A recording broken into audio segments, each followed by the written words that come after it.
More detail, by the way, in a week's time. So when the government does its spending or announces its spending review, so that's the 26th of March, is when we should get more info. Just a very final one on this is from AM on X, who says, the Labour UK government social security cuts. Why are Labour politicians in Scotland so quiet? If they are not against the cuts, why don't they have the guts to come out and support them? Now, we mentioned on last week's pod, there are, I think, 5 Scottish Labour MPs who signed that letter in advance of the announcement this week to the Work and Pension Secretary saying, we back with the principle of what you're doing here. And I think actually at this point it's worth mentioning Brian Leishman, the Alloa and Grangemouth MP. He told BBC Scotland he felt emotional about the announcement. He said, let's be blunt, £5 billion worth of cuts is austerity. We should always be, as a political party, fiercely anti-austerity. It's my fear that the most vulnerable and disadvantaged people in society, disabled people, are going to suffer on the back of today's announcement. I mean, Brian Leishman, not for the first time, has been extremely critical of his own party in all of this, which is fascinating. Well, a microcosm, is it not? And I don't want to speak for Brian, I don't know him, but is it a microcosm of not what he's faced on a constituency level? He's just seen 400 job losses go at the Grangemouth refinery when his party promised that they would save it before the election, and now he's adding this to the equation. It goes back to this whole theme that we're saying, engender economic growth, engender opportunity for our citizens, and then it makes these kind of announcements a little bit more palatable. He's sitting in a situation where he's, trying to represent his constituency, going, well, wait a minute, I'm getting screwed all ends up here. I know that's generalisation because Project Willow and all the rest of it to try and save Grangemouth. But my point is that that's the tough sell that a Labour politician has right now in Scotland. I can understand why many of them are being quiet, quite frankly. I think actually as well, just to quickly, on AM's point, is that there will be a vote on this. And so you will see where Labour MPs certainly come down on it. Go on, Andy. There's a very short answer that I've got to AM's point on X, and the AM, I must emphasise, is not a planted question by me, which is that the reason Labour politicians won't come out and support them is because if they do, their SNP opponent next year at the Holyrood elections will put it straight on a leaflet and deliver it to every single door in the constituency. And that's the answer to that question. That's what we've been saying all along. I mean, it's the reality versus the politics kind of situation, wherever your views are on this. Yeah, the politics will trump it in an election cycle. I just want to say, actually, thank you for your questions. Do send them in at any time. You can email hello@holyroodsources.com or you can WhatsApp us as well. The number is 0333 404 6507. Geoff, you mentioned ferries earlier and this idea of Labour trying to sort of capture the news agenda and being blown out of the water by the Westminster government making announcements. The Scotsman reports that this afternoon Scottish Labour will lead a debate forcing a vote on the SNP's record of failure on ferries. The party has 2 opposition debates in Holyrood this afternoon, and one of them is to highlight the economic and social damage of the ferry fiasco. Just to further to your point, I think the ferries is a really interesting one, It comes up a lot with people I speak to not in Scotland as well, because it is really easy to get a hold of and say, well, they can't build a ferry. And that, it kind of lands a political point really quite quickly.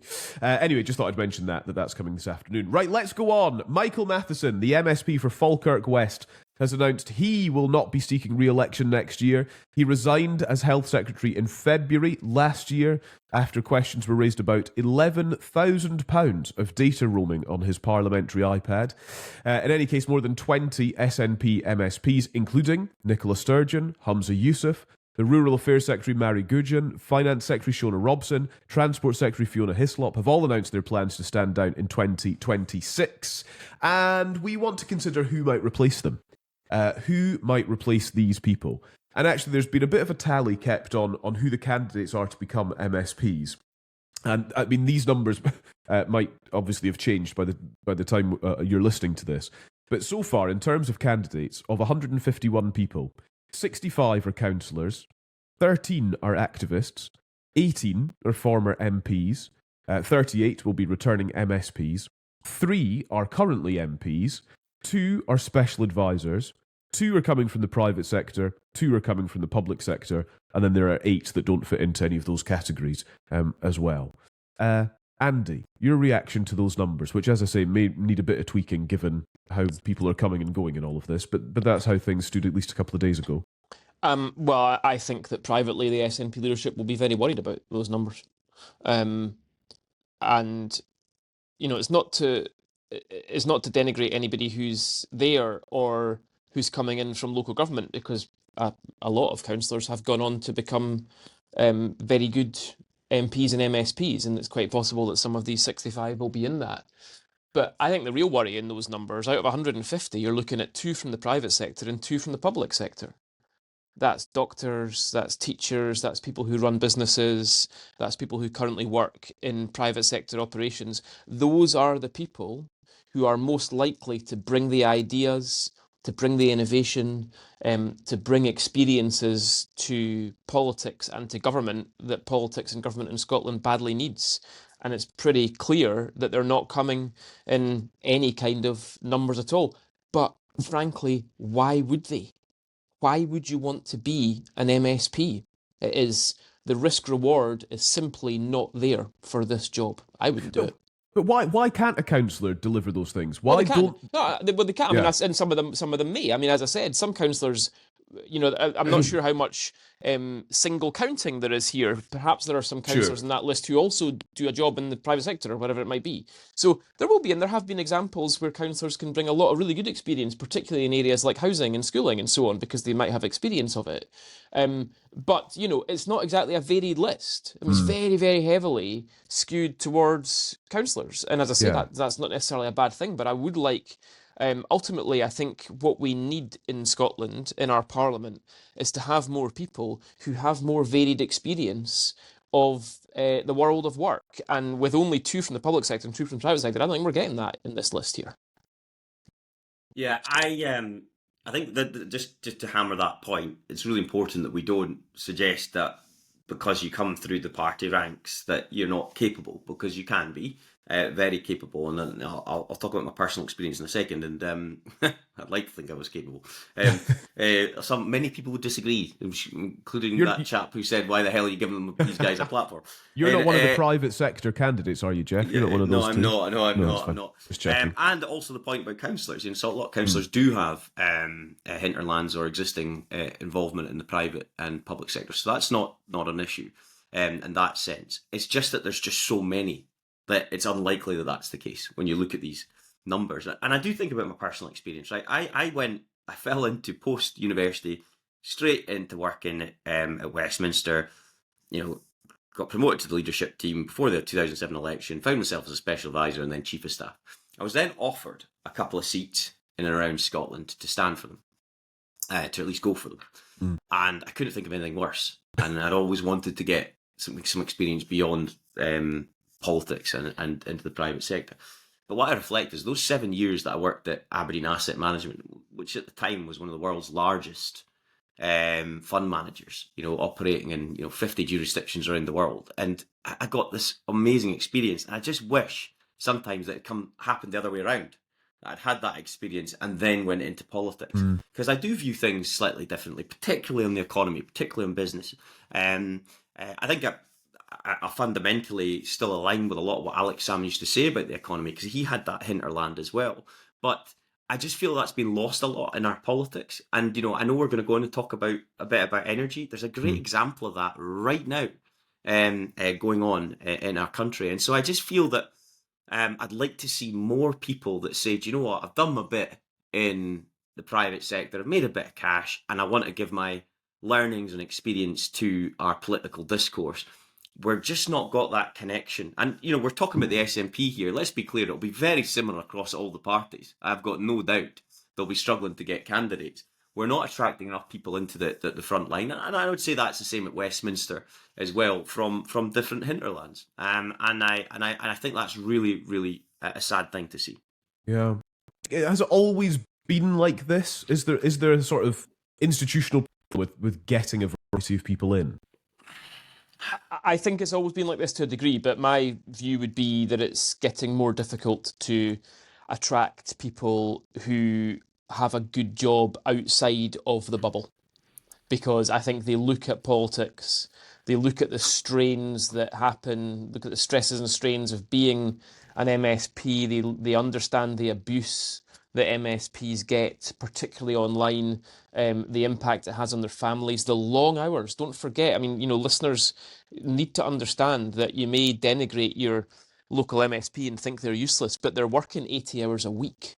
And, frankly, if you're in a reasonable job outside of the bubble, whether in the public or private sector, what's your incentive to go and do that? Why would you do that? And there are so many people who just simply say, nah, it's just, the risk reward is not there, and I'm not going to put myself or my family through it, even though I might like to. I think that's fascinating. One of the other thoughts on this, just to kind of conclude this is Stephen Daisley in The Spectator. He writes that a quarter century into the devolution experiment, the Scottish Parliament still cannot attract people of ability is something that should prompt a little soul-searching, is what he says. Now, I mean, he's kind of sceptical of devolution in the Scottish Parliament in lots of his writing.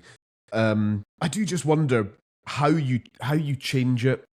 If the idea is I want to become an MSP, what are the routes in? You need to be recognised by a party, so maybe a way to do that is to be an activist and to help campaigning. You're passionate about politics, why wouldn't you be out campaigning around elections? Then you maybe run to be a councillor, because why wouldn't you get an idea of what it's like to be a local representative and kind of work through it? And so actually, isn't it kind of almost normal that that's just the system? Judah, can I offer a thought here just as we're chatting? And it's not particularly thought through, actually, so this will be interesting. But I remember growing up before Devolution, and I think I've said this before, that Albert McCurry is not a relative of mine, but he's a relative of a relative, and he was the Buchan Bulldog, the MP for Banff and Buchan, prior to Alex Salmond winning that seat in 1987. And, even afterwards, he'd lost the seat. He was kind of known as, Albert McCurry, a fine upstanding man, a member of the Parliament. And then kind of devolution happens, and then you've also got MSPs as well. And then you've got, constituency MSPs and list MSPs. And there's a kind of a sense that's a bit more run-of-the-mill kind of type role, which is a shame.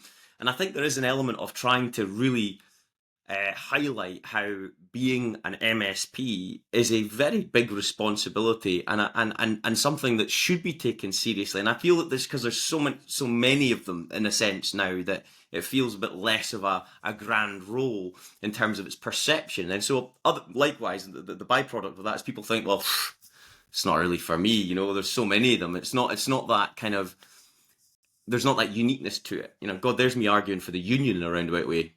What the hell's happened? That's not my point, by the way. My point is we just need to do a hell of a lot more in terms of the work that MSPs carry out. And I also think the social media thing is a good point. There's a lot of abuse. But also it's so 24/7 that it's all about trying to catch folk out. On the whole, all MSPs that I've come into contact with actually have a lot of well-meaning intentions and want to do good for their constituencies, but it turns into just a war of words and pretty pedantry, really, sometimes, and we've got to get away from that. Got to get away from that. I mean, you ask Calum how you fix it, so I've got to give a trigger warning to listeners before I say this. Maybe you should sit down, but the two things you do to fix it: double their salaries. Okay, double the salaries of all MSPs and ministers and the First Minister. You massively increase the gene pool of the number of people who say, oh, well, actually, I might go for that, because that suddenly becomes a different proposition. It's a different risk reward. Actually, I do quite fancy leaving my nice job because I really fancy having a go at this. So that's point one, you double their salaries. Point two, and it must go alongside that, is you have open primaries. So the public have a role not only in choosing who their MSP is, but in choosing who their candidate is from each party. This is something that's done in other parts of the world. And what you do is you largely eliminate the candidate being selected on the basis of how many leaflets they've delivered for the party in the last year in the reign. And you actually get selected on merit, not on your history within that particular political party. Those two things, double the salaries, open primaries, and just see how it would totally change the outlook of the Scottish Parliament. Do you know what? There's a lot to be said about the primaries, actually. And I actually think that's a very valid point. Doubling the salaries, I don't think you can double the salary of the First Minister. I think you said that. I mean, he's already paid more than the Prime Minister, if I'm not mistaken. But less than the Chief Exec of Scottish Water, less than the Chief Exec of Scottish Enterprise. There's a lot of public servants in the country who get paid more than the First Minister. I think a pay increase in for MSPs actually in line with those of MPs, and perhaps then you can try and think about in the round increasing it. There's an argument. I think doubling's quite a strong argument to make, particularly of ministers. But I accept the principle of what you're saying. Make the thing more lucrative and attractive. But I think the best point you made there, Andy, was on having a much better process for selecting your candidates locally. I think that's something that we should be looked at. Actually, I do agree with that.